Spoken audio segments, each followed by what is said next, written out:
मागच्या व्हिडिओमध्ये आपण बघितलेलं होतं की फंडेड अकाउंट म्हणजे काय.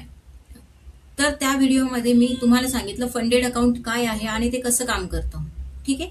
तर आजच्या व्हिडिओमध्ये आपण बघणार आहोत की फंडेड अकाउंट पास कसं करायचं. स्टेप बाय स्टेप आपण व्हिडिओ बनवत आहोत आणि त्यानुसार तुम्ही बघा आणि फंडेड अकाउंट बाय करा आणि आपली तुमची ट्रेडिंग जर्नी स्टार्ट करा. सो सर्वात आधी मी तुम्हाला दाखवते की हे जे आहे सर्टिफिकेट आहे, माझं पासिंग सर्टिफिकेट आहे. मी जे ऑक्टोबरमध्ये घेतलेलं होतं, 50 दिवस ट्रेड केल्यानंतर माझं ते अकाउंट पास झालं आणि मला रिअल अकाउंट मिळालेलं आहे. आणि आज तुम्ही बघू शकता मी सेकंड नंबरवरती आहे. हे बघा, सोनाली गुजे सेकंड नंबरवरती आहे. येथे सोनाली गुजे 13% प्रॉफिट केलेला आहे. तर सेकंड नंबरवरती मी लीडर बोर्ड मध्ये आहे. ठीक आहे. करता बघूया कोणते असे रूल्स आहेत जे रूल्स फॉलो करून तुम्ही इझिली फंडेड अकाउंट पास करू शकतात किंवा प्रॉफर्म पास करू शकतात. सर्वात पहिला जो रूल आहे ना, तो आहे रिस्क मॅनेजमेंट. रिस्क मॅनेजमेंट हे फंडेड अकाउंट मध्येच काम करतं असं नाहीये. तुम्ही रिअल मनी तुमचं स्वतःचं जरी असेल तिथे सुद्धा रिस्क मॅनेजमेंट खूप महत्वाचं आहे. रिस्क मॅनेजमेंट असं आहे ना, जे आपल्याला कोणत्याही लेवलला घेऊन जाऊ शकते लिटरली. ठीक आहे. कारण रिस्क मॅनेज असलं पाहिजे. आपल्याला आपला लॉस माहित पाहिजे की किती लॉस मी अफोर्ड करू शकतो किंवा अफोर्ड करू शकते. ठीक आहे. प्रॉफिट किती पण होणार, प्रॉफिट किती द्यायचं आहे ते मार्केट ठरवेल, लॉस किती द्यायचा आहे हे आपण ठरवतो, मार्केट ठरवत नाही.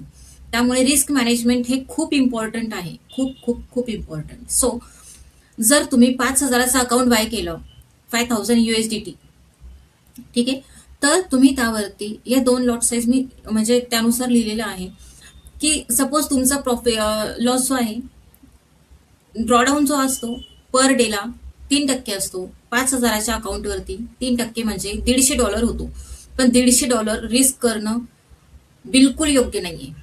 ठीक आहे. आपल्याला मॅक्स टू मॅक्स 1%च रिस्क करायचं आहे. कारण $150चा एकाच दिवसामध्ये लॉस घेतला तर आपली स्ट्रॅटेजी एवढी परफेक्ट नसते की 90% किंवा 95% आपल्याला आपल्या स्ट्रॅटेजीचा रिझल्ट आहे असं नसतं. त्यामुळे जर 2 दिवस $150 लॉस 2 दिवसामध्येच गेला तर आपला अकाउंट इझिली ब्लो होणार, राईट. आणि तिसऱ्या दिवशी आपण मार्केटमधून आउट होणार. सो त्यामुळे 1% रिस्क घ्यायचा आहे किंवा 0.5%. ठीक आहे. तर त्यानुसार मी लॉट साईज लिहिलेले आहे 0.03 लॉट. जर तुम्ही घेतलं तर याच्यामध्ये सपोज तुमचा 100 पिप्सचा स्टॉप लॉस आहे, तर 100 पिप्सचा स्टॉप लॉस म्हणजे तुमचा लॉस किती होणार आहे, $30चा लॉस होणार आहे. आता याच्या अगेन्स्ट प्रॉफिट किती होणार आहे, तर 200 पिप्सचा तुम्हाला मिनिमम टार्गेट घ्यायचं आहे. म्हणजे 0.03 लॉटनी 200 पिप्स म्हणजे तुमचा प्रॉफिट होतोय $60. ओके. आणि जर तुम्हाला कॉन्फिडन्स हाय आहे आणि एक्सपिरियन्स आहे बऱ्यापैकी, तर तुम्ही 0.05 लॉट घ्या. 100 पिप्सचा स्टॉप लॉस असणार, $50 प्रॉफिट होणार, लॉस होणार आणि त्याच्या अगेन्स्ट प्रॉफिट घ्यायचा आहे 1:2 म्हणजे $100. म्हणजे 200 पिप्स कॅच करायचे आहेत. ठीक आहे. आता 200 पिप्स आणि 100 पिप्स थोडा टाइम टेकिंग आहे. तर जर तुम्ही जास्त एक्सपिरियन्स असाल आणि जर स्टॉप लॉस जो आहे तो कमी होत असेल, आता सपोज तुम्हाला इथे एंट्री मिळते, चार्टवर बघूया. सपोज तुम्हाला इथे एंट्री मिळते, तुमचा इथे कोणता लेवल असेल, ठीक आहे. लेट सपोज की इथे तुमचा कोणता लेवल आहे, मार्केट खाली गेला, लिक्विडिटी घेतली, त्यानंतर वरती जात आहे. आता छोटासा स्टॉप लॉस असणार आहे, मग तुम्ही त्यावेळेस काय करताय, लॉट साईज वाढवू शकताय. का, कारण तुमचा स्टॉप लॉस लहान आहे. जर स्टॉप लॉस लहान आहे तर तुम्ही 0.10 घेऊ शकताय. आणि सपोज इथे स्टॉप लॉस तुमचा 40 पिपचा असेल, 40 पिपचा स्टॉप लॉस असेल, तर तुम्ही लॉट साईज त्यानुसार वाढवू शकता की 40 पिप्सचा स्टॉप लॉस गेल्यानंतर माझा किती लॉस होतोय, $40चा होतोय की $50चा होतोय, त्यानुसार तुम्ही लॉट साईज घेऊ शकता. आता $40चा लॉस घ्यायचा असेल आणि 40 पिप्सचा स्टॉप लॉस असेल तर 0.10 लॉट तुम्ही घेऊ शकता, राईट. तर अशा प्रकारे तुम्ही करू शकता. ते मार्केट सिच्युएशनवरती डिपेंड करतं. सो त्यावेळेला कॅन्डल किती, 1 मिनिटाची कॅन्डल किंवा 5 मिनिटाची कॅन्डल किती पिप्सची बनते त्याच्यावर तुम्ही त्या गोष्टीवरती डिपेंड करते की तुमचा स्टॉप लॉस काय असणार आहे किंवा तुमची एंट्री कुठे आहे. ठीक आहे. त्यानुसार तुम्ही डिसाईड करा. अशा प्रकारचा आहे. दुसरा रूल आहे प्लॅन युअर ट्रेड. ठीक आहे. Plan your trade, no random entry. आता काही असं असतं ना की फोमो असतं, की सपोज इथे मला एंट्री करायची होती पण एंट्री मिस झाली. आता सपोज इथेच मला एंट्री करायची होती या ठिकाणी, पण कॅन्डल एवढ्या वरती गेलेली आहे. आता मी फोमो मध्ये इथे एंट्री करणार का? नाही करू शकत, कारण इथे एंट्री केली तर माझा स्टॉप लॉस कुठे राहणार, राईट? तर त्यामुळे प्लॅन करायचा. आता सपोज कोणती वेळ तुम्हाला सुटेबल आहे त्यानुसार ट्रेड करा, प्लॅन करा ट्रेड, आणि त्यानुसार इथे अलर्ट लावा. अलर्ट लावल्यानंतर ज्यावेळेस नोटिफिकेशन येईल त्यानंतर तुम्ही डिसाईड करा की तुम्हाला बाय करायचंय, सेल करायचंय, काय तुमचा प्लॅन असेल तो. रॅन्डम एंट्री घेऊ नका, फोमो मध्ये एंट्री घेऊ नका. याच्याने स्टॉप लॉस मोठे होतात आणि स्टॉप लॉसच जाण्याचे चान्सेस 80% असतात. सो त्यामुळे प्लॅन करून ट्रेड करा. थर्ड रूल आहे डिसिप्लिन. डिसिप्लिन आणि रिस्क मॅनेजमेंट हे दोन जबरदस्त मित्र आहेत आपले ट्रेडर्सचे.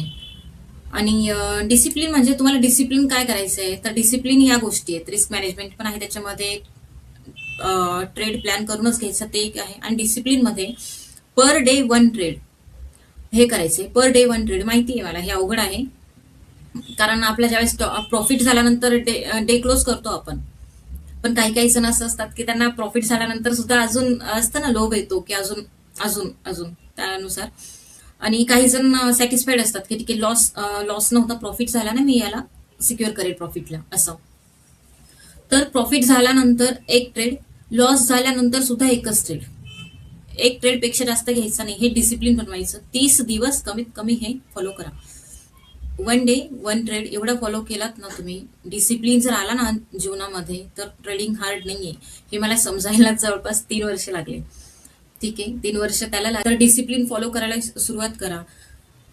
अवघड आहे मला माहिती आहे, कारण मी पण फेस केलंय. अवघड आहे, पण मग आपणच करणार ना. कोण करणार आपल्यासाठी? डिसिप्लिन कोण फॉलो करणार? आपणच करणार आहे. कारण ट्रेडिंग ही असा बिझनेस आहे ना, याच्यामध्ये कोणी सपोर्ट करत नाही. आपल्याला एकट्यालाच स्ट्रगल करायचं असतं. सो त्यामुळे डिसिप्लिन मध्ये राहा, ट्रेडर बना. ज्यावेळेस तुमचा फर्स्ट पे आउट येणार ना, तो खूप, माझं तर बघा अजून पे आउट पण नाही आलंय, पण कॉन्फिडन्स हाय लेवलला आहे.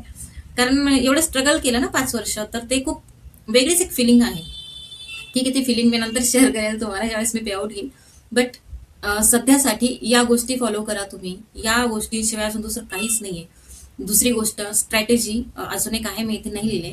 स्ट्रॅटेजी फॉलो करताय तुम्ही, जीही स्ट्रॅटेजी फॉलो करत असाल त्याच्यावर स्टिक राहा. दररोज एक एक वेगवेगळी स्ट्रॅटेजी फॉलो करू नका. आज हा व्हिडिओ, उद्या त्यांचा व्हिडिओ, यांचा व्हिडिओ.